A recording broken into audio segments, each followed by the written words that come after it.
Deus unge e escolhe Davi. A escolha de Davi coube ao Senhor, pois ninguém se lembrava dele, pois estava no campo, era o mais novo, considerado o mais fraco. Jessé não imaginava tal coisa, mas o testemunho bíblico diz: achei a Davi, filho de Jessé, varão conforme o meu coração, e executará toda a minha vontade. Atos 13, 22. Nos dias atuais, o Senhor ainda procura quem realmente queira fazer toda a sua vontade. Atos 20, 24. O sinal externo da unção separou a Davi para a função do rei. Contudo, nenhum símbolo ou ato exterior podia conceder o poder e a preparação de quem necessitava. Deus sabia por isso imediatamente, após a unção, e concedeu a realidade, o qual o azeite é um tipo ou símbolo.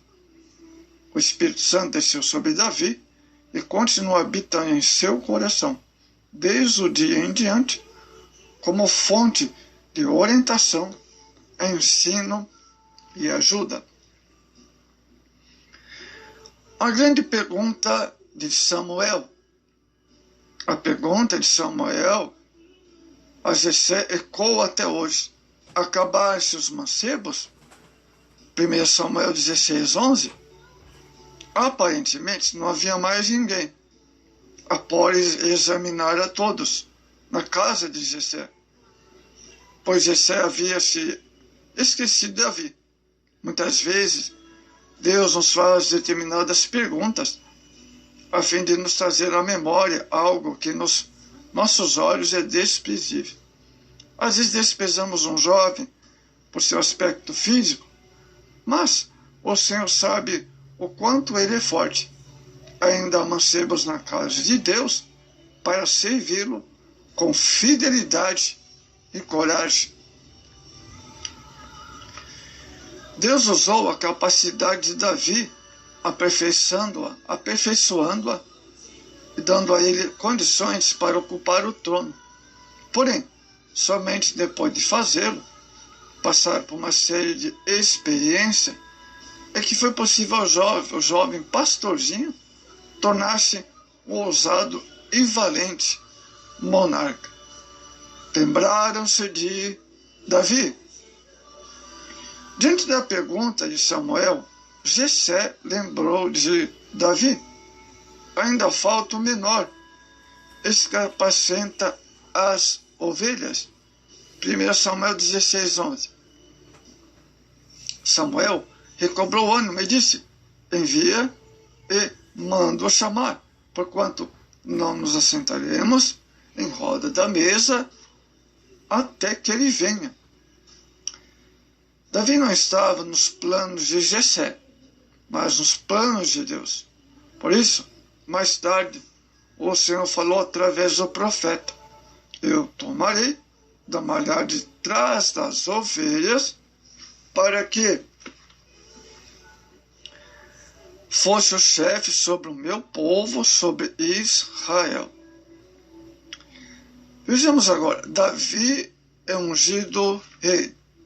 Finalmente, Samuel pôde conhecer Davi, que, segundo a descrição bíblica, era ruivoso, formoso de semblante e de boa aparência. 16, 12. Diante de Davi, Samuel ouviu o Senhor dizer: levanta-te, unge-o, porque este é o mesmo. Verso 12. No mesmo instante, Samuel tomou o vaso de azeite e derramou sobre Davi, e ungiu perante seus irmãos. Verso 13.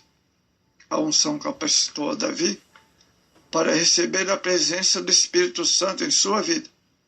E desde aquele dia em diante, o Espírito do Senhor se apoderou de Davi. 1 Samuel 16, 13. O azeite que Samuel usou para ungir a Davi era uma mistura especial de azeite de oliva e especiarias. Veja, Êxodo 26, 25, 6. Era reservado como símbolo de consagração e derramava sobre a cabeça de uma pessoa. Êxodo 29, 7. Para designá-la como escolhido de Deus para o ministério de sacerdote. Êxodo 28, 41. De profeta. 1 Reis 19, 16. Ou de rei. Vejamos, Deus usa a Davi com poder. A partir da unção divina, Davi tornou-se usado por Deus de maneira que todos observavam. 1 Samuel 16, 18. Jesus disse que não pode esconder uma cidade edificada sobre o monte. Mateus 5, 14. Quando temos a presença de Deus em nossas vidas, nos tornamos alvo de admiração de todos. Atos 4, 16. Deus ungiu a Davi, isto é, separou para um trabalho especial. Dotou de qualidades necessárias, enchendo do Espírito Santo e de poder, para que ele tivesse condições de conquistar vitórias sem precedentes para o povo de Israel. Davi foi um rei segundo o coração de Deus, 1 Samuel 13, 14, o que nos fez entender que Davi não fazia a sua própria vontade, mas do Senhor. Davi é convocado por Saul. Olha só, ao perder a presença divina, Saul passa a ser atormentado por um espírito mau. Diante da perturbação que seguiu, Saul, aconselhado por seus criados, buscou alguém que tocasse harpa para acalmá-lo. 1 Samuel 16, versos 16 e 17. Dentre os seus servos, recomendaram que chamasse a Davi. 16, 9. A necessidade de obreiros ainda é grande, amados. Lucas 10, 2. Principalmente daqueles que são usados por Deus. Davi tinha a presença de Deus. O testemunho de Davi dizia: o Senhor é com ele. 16, 18. O mundo precisa saber que o Senhor é conosco, não obstante as aflições e tribulações, para que ele nos revestiu com seu Espírito de poder. Atos 1:8. Ele nos capacitou para toda boa obra. Digamos, pois, como salmista: o Senhor está comigo, não temerei o que pode fazer o homem. Amados, acostumado à beleza do campo, onde passava a maior parte do seu tempo, cuidando de ovelhas, Davi, em contato direto com a natureza, ocasião em que dedilhava sua harpa, entoava belos hinos ao Senhor, como podemos perceber, amados, no registro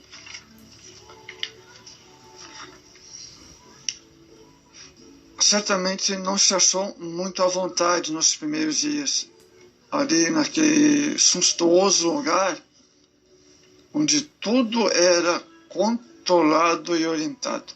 Mas, ali, naquele ambiente de luxo e fartura, Davi preservou, certo? Um coração simples, temente a Deus. Não se envaideceu, não se precipitou, nem mesmo se achou injustiçado por não ter sido levado ao trono e colocado a coroa real,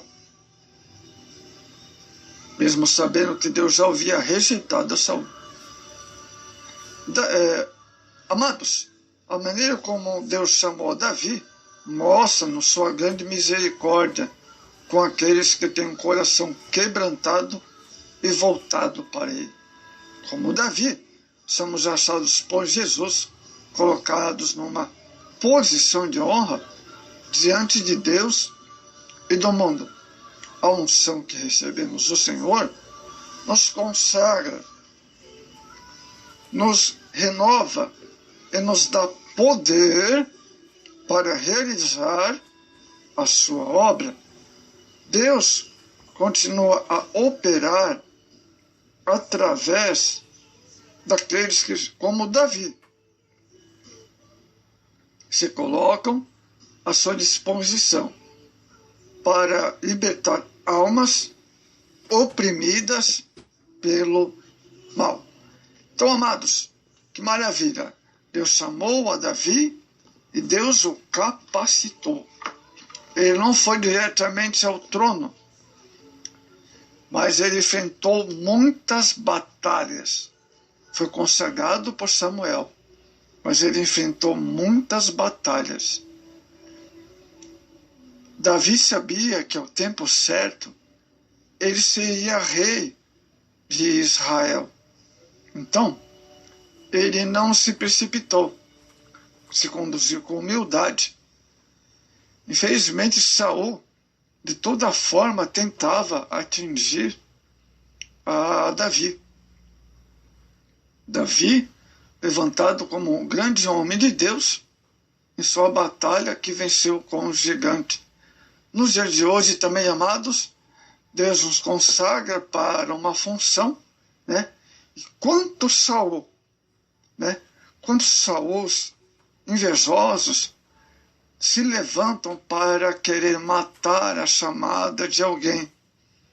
Saul fez de tudo para destruir o ministério de Davi, da grandeza do que Deus estava fazendo na vida de Davi.